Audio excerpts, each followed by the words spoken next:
எத்தனை பெரிய தடைகள் இருக்கட்டும், நமக்காக நம்மோடு கூட நிற்கிற ஒரு தேவன் உண்டு. அவர் எல்லா கல்லுகளை புரட்டி போடுவார். ஆண்டவர் பாருங்க, லாசருவின் வாசலில் இருந்த கல்லை பார்த்து ஒரே ஒரு வார்த்தை தான் சொன்னார், இந்த கல்லை எடுத்து போடுங்கள். தேவனுக்கு மகிமை உண்டாடு. எதெல்லாம் மகிழ்ச்சிக்கு தடையா இருக்கிறதோ, எதெல்லாம் ஆசீர்வாதத்துக்கு தடையா இருக்கிறதோ, எதெல்லாம் உன் உயர்வுக்கு தடையா இருக்கிறதோ, எல்லா கல்லுகளையும் கர்த்தர் எடுத்து போடுவார். ஏன்னா நீங்க தேவனை சார்ந்து வாழுகிற போது. எசேயா 26 முதல் 3 வசனங்கள் சொல்லுகிறது, சத்தியத்தை கை கொண்டு வருகிற ஜாதி உள்ளே பிரவேசிப்பதற்காக வாசல்களை திறந்து வையுங்கள். ஏன்னா தேவன் என்ன பார்க்கிறாரா, தம்முடைய பிள்ளைகளுடைய வாழ்விலே அவர்கள் கடந்து வருகிற பாதைகளிலே ஒரு தடையும் இருக்கக்கூடாது. சத்தியத்தை கை கொண்டு நடக்கிறீங்களா? ஆண்டவருடைய வார்த்தையை கை கொண்டு நடக்கிறீங்களா? அந்த வார்த்தையின்படி செய்கிறீர்களா? உங்களுக்கு முன்னாலே ஒன்றும் தடையாயிராது. ஒரு திறந்த வாசல். வெளிப்படுத்தல் 3:8 சொல்லுகிறது, உன் கிரியைகளை அறிந்திருக்கிறேன், உனக்கு கொஞ்சம் பலன் இருந்தும் என் நாமத்தை மறுதலியாமல் என் வசனத்தை கை கொண்டபடினாலே இதோ திறந்த வாசலை உனக்கு முன்னாலே வைத்திருக்கிறேன். கல் அடைக்கப்பட்டிருக்கிறது. ஆண்டவருக்கு மகிமை உண்டாகட்டும். தானியேல் பாருங்க, உள்ளே போராடி கொண்டு இருக்கிற ஒரு சூழலுக்கூடாக நடத்தப்படுகிறான். தேவனுக்கு மகிமை உண்டாகட்டும். அங்கே சொல்லப்பட்டிருக்கிறது, அந்த கல் வைக்கப்பட்டது, சட்டம் இயற்றப்பட்டிருக்கிறது. 3வது காரியம், ராஜா முத்திரை போடுகிறான். ராஜா முத்திரை போட்டா முத்திரை போட்டதான். எஸ்ஆர் 8:8 அப்படி சொல்லுகிறது, ராஜாவினுடைய பேரால் முத்திரை போடப்பட்டிருக்குமானால், ராஜா கையெழுத்து போட்டிருப்பான்னு சொன்னா அதை ஒருவனால் என்ன செய்ய முடியாதாம்? ஒருவனால் அதை செல்லாம போகும்படி செய்ய முடியாது. அந்த முத்திரையை ஒருவனால் என்ன செய்ய முடியாதா? மாற்ற முடியாது. அந்த கையெழுத்தை ஒருவனால் என்ன செய்ய முடியாது? மாற்ற முடியாது. தேவனுக்கு மகிமை உண்டாகட்டும்.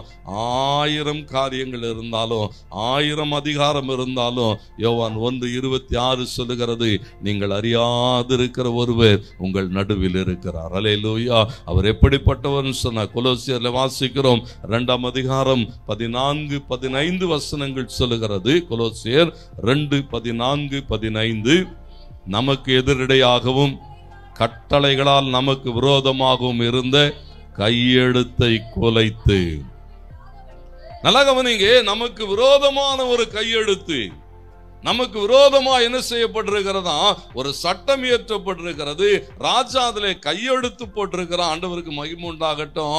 நமக்கு விரோதமாய் இருக்கிற கையெழுத்தை அவர் என்ன செய்தாரா? அதை குலைத்தார் என்று எழுதப்பட்டிருக்கிறது.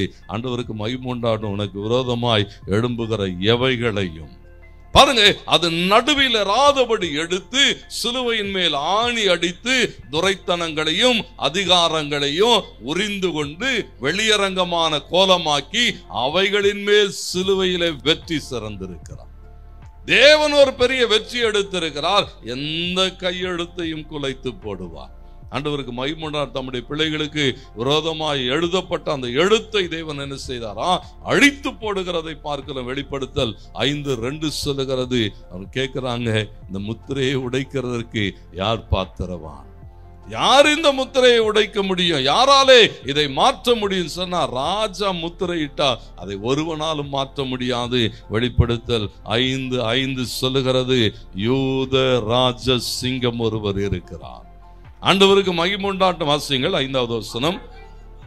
அப்பொழுது மூப்பர்களில் ஒருவன் என்னை நோக்கி, நீ அழ வேண்டாம், இதோ யூதா கோத்திரத்து சிங்கம், தாவீதின் வேர், அவர் புஸ்தகத்தை திறக்கவும் முத்திரைகளை உடைக்கவும் பாத்திரர். ஆண்டவருக்கு மகிமை. இயேசு ஜெயம் எடுத்திருக்கிறார்.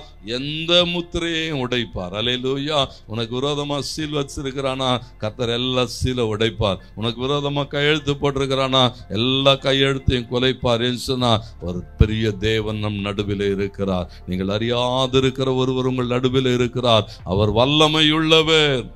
எவைகளை தாண்டி கர்த்தருக்கு மகிமை யோவான் 15:5 சொல்லுகிறது, என்னால் அன்றி உங்களாலே ஒன்றும் செய்யக்கூடாது. அப்போ தேவன் நமக்கு எல்லாமா இருப்பார், நாம் தேவனை சார்ந்து கொள்ளணும். பிலிப்பியர் 4:13 பவுல் சொல்லுகிற போது, என்னை பலப்படுத்துகிற கிறிஸ்துவினாலே எல்லாவற்றையும் செய்ய எனக்கு பலனுண்டுன்னு சொல்லுகிறான். ஒவ்வொரு நாள் அப்படிப்பட்ட விசுவாசத்தோடு கூட நாம் நிற்கிற போது விசுவாசத்தினாலே ராஜ்யங்களை ஜெயிக்க முடியும், அக்கினியின் உக்கிரத்தை அவிக்க முடியும், சிங்கங்களின் வாய்களை கட்ட முடியும், எதையும் தாண்டி ஜெயிக்க முடியும். ஆண்டவருக்கு மகிமை உண்டாகட்டும். அவரை மாத்திரம் சார்ந்து கொள்ளுவோம். அவர் எப்பொழுதும் நம்மை சுற்றி எப்படி இருக்கிறாரா, ஒரு பர்வதங்களைப் போல சூழ பாளையம் இறங்கி இருக்கிறார். எழுப்பி நிற்போம், நம்ம ஜெபம் பண்ணுவோம்.